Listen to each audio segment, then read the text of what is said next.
take a moment to think about a lot of gacha games and their gacha systems.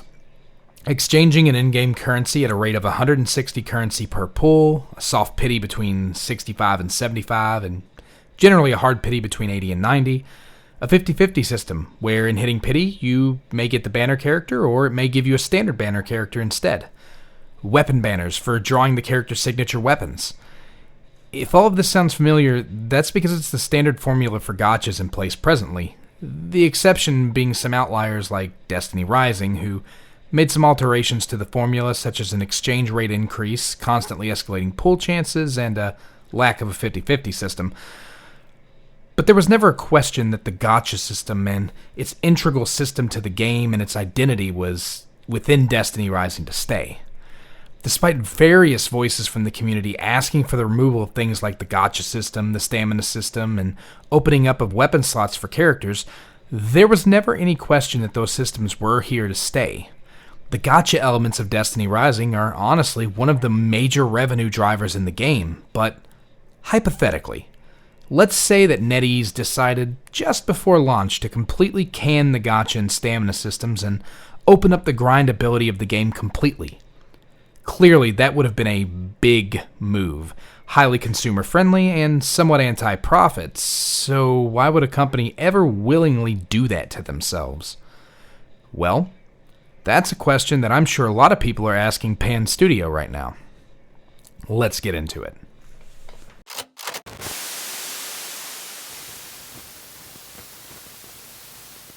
For the uninitiated, Pan Studio is a subsidiary of Hero Games, the publisher who brought us the smash hit Game of the Year contender Black Myth Wukong from last year.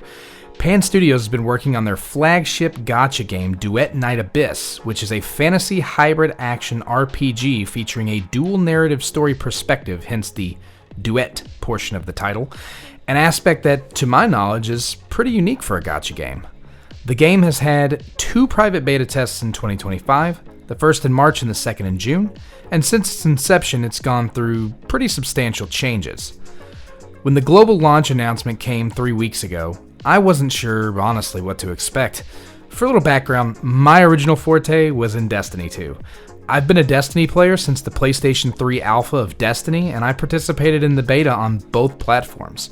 I played Destiny practically religiously until recently when the launch of Edge of Fate was the final nail in the coffin for me.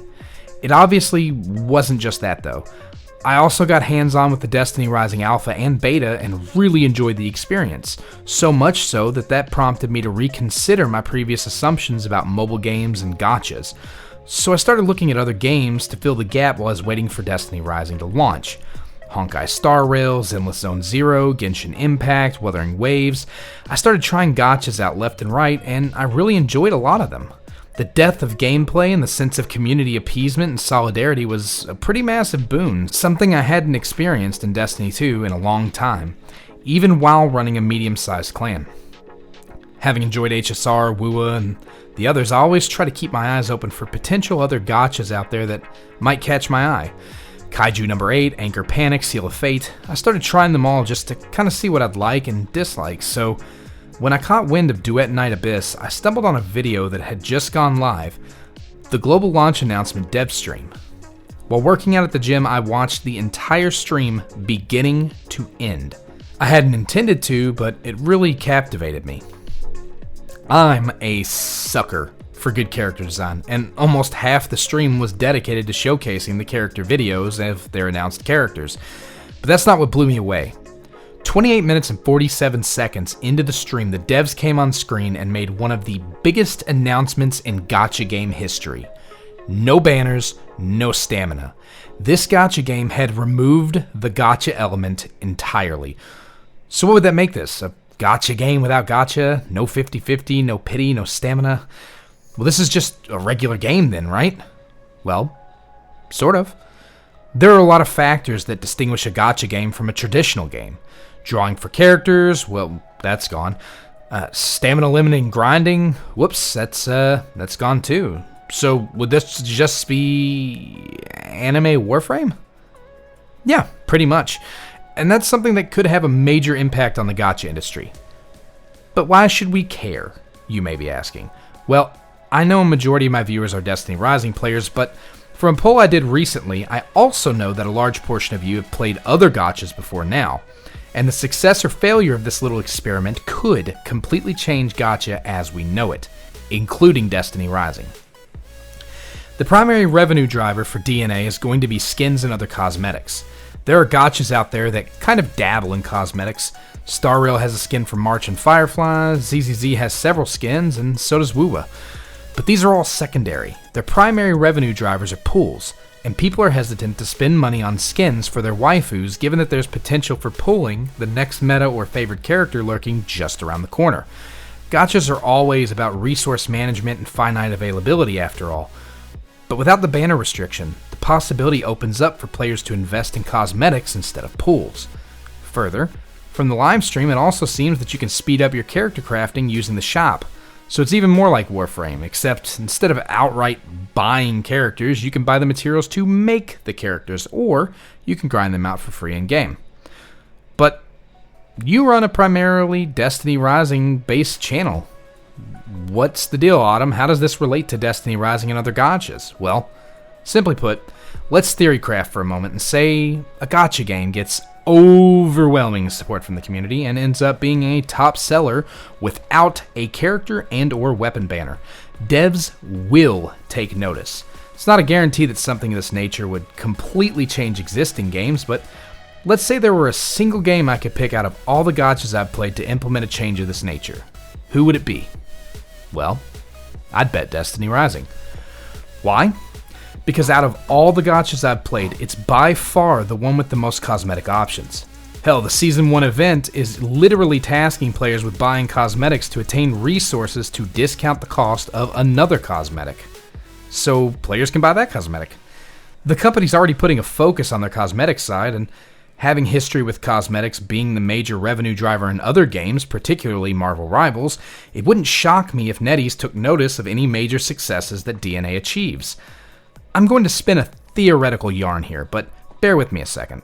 Imagine if Destiny Rising implemented changes to make the T0 of every character free for all players. All you have to pull is T1 through 6, and it's optional, of course. Then they add a Mythic Overflow selector to each seasonal battle pass. Well, now you've got a free T1 as well. In the meantime, more cosmetics. Each Mythic character should get at least one exotic skin like Estella. I'm talking Gothic Bride Gwen, Tuxedo Wolf, Sakura Blossom Yukata Tan 2, Edge of Fate 70s era Ikora, full tilt. Open up the shader system to skins, and make shader packs purchasable in the same way that stickers currently are. Make Fashion Guardian the true endgame. But let me remove myself from my fantasies and come back to reality and back to the topic. What better way is there to show reverence and respect to your player base than to listen to what they're telling you and actually doing it, possibly even to your own detriment? A business is meant to make money, and yet I predict as long as the game is well built and fun to play, it will be a revenue driver even without a gacha system. Why? Because players don't forget. No amount of money can buy an ounce of goodwill. The only way to achieve that with your player base is through actions. Destiny Rising, for example, heard the complaints regarding the basic reward during Week 1 and buffed them by Week 2. NetEase accidentally made the closed beta an open one. They didn't kick everyone out or ban players who weren't invited. They ruled it as bank error and accepted it. Welcomed it even. I actually wasn't even selected for the beta test. I played the alpha, but the only reason I made it into the beta was because of that same bank error, and I became a devout fan of the game. NetEase earned my respect through their actions, and now Pan Studios done the same. As someone who went to college for a business degree, I can't imagine removing what's largely considered your major revenue driver to appeal to your audience's goodwill. It's a completely unheard of move from a gacha developer and a major risk, and yet, here we are. Duet Night Abyss is launching on October 28th with a massive roster of characters and weapons, and from my research, they've got 15 playable characters, 5 main factions, and allegedly over 500 weapons falling into one of 12 weapon types, 6 melee and 6 range types. The gameplay I've seen, it strikes me as a cross between Warframe and Wuthering Waves, really. In terms of combat, though, my experience is secondhand, as I've only seen videos of gameplay. It seems very fluid and fast-paced, marrying the melee side of combat with the range side of things, but Classic Warframe-like movement staples are all present here, including a double jump, bullet jump-like mechanic, and seemingly even an aim glide. Characters come equipped with a melee weapon and a ranged weapon, and their kits consist of 2 abilities and an ultimate. In addition, combat flow plays into a stamina bar that determines if your character can jump, dodge, etc. Further, every character can equip every weapon, allowing for full customizability of which weapons the character uses, though there are preferred weapons for each character, which is static to the character, but the game doesn't lock a character only to those class of weapons. They also have a full-fledged equipment system called Demon Wedges, as well as a skill tree for leveling skills. All in all, this game looks like it's going to be a great addition to my games roster. I know a lot of people are excited for it, but it could be an important step in the genre that shows gacha creators that you don't necessarily have to have a gacha in your formula to be successful. If it's successful, that is. It's a gamble. Risk and reward. But in the end, that's what life is. A series of gambles. And isn't that really the heart of what a gacha game truly is? Maybe the real gacha was the friends we made along the way. Alright, obviously I'm joking, but seriously, the game's success could reverberate sweeping changes across the entire subgenre of games like we've never seen before. A gacha with no gacha? Well, it's not a gacha, is it? But it was, and that in and of itself means success could pave the way for other games to follow suit. Maybe someday, even Destiny Rising. Still waiting on that Gothic Bride outfit for Gwen, by the way, netties. If you all want a good breakdown of Duet Night Abyss from someone who actually played the beta and not, me just acting like I know it all, Pretender has a really good video on it, which I'll link down below. But what do you all think? Could changes be in order for Destiny Rising if Duet Night Abyss is successful? Will you be giving the game a try when it launches in October? Comment down below and tell me if you're looking forward to it, and let me know if you all would be interested in more Duet Night Abyss-based content going forward too. So, anyways, have a good one. I'll catch you all in the next video.